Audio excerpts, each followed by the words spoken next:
পৃথিবী সূর্যের চারিদিকে একবার ঘুরে আসতে সময় লাগে ২৪ ঘন্টা। ফলে এক দেশে সকাল হলে তার বিপরীত পাশের দেশে হবে রাত। তবে একই দেশে যখন এমন ঘটনা ঘটে তাহলে কেমন হয় বলুন তো?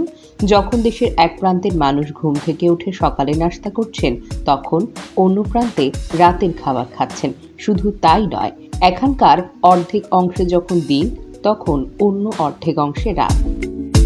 পৃথিবীর একমাত্র দেশ যেখানে সকাল এবং রাত একসঙ্গে হয়। শুনলে অবাক হবেন, এই দেশটির অর্ধেক অংশে যখন দিন, অন্য অর্ধেক অংশে হবে রাত। এই প্রবণতা থাকে মে থেকে জুলাই মাস পর্যন্ত, মাত্র ৭৬ দিন। তাই দেশটিকে কান্ট্রি অফ মিডনাইট সান বা মধ্যরাতে সূর্যোদয়ের দেশ বলা হয়।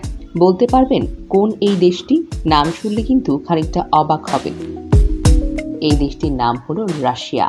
আয়তনে পৃথিবীর সবচেয়ে বড় দেশ হলো এই রাশিয়া। রাশিয়ার একটি শহর মরমস্কো। এখানে গ্রীষ্মকাল দীর্ঘস্থায়ী।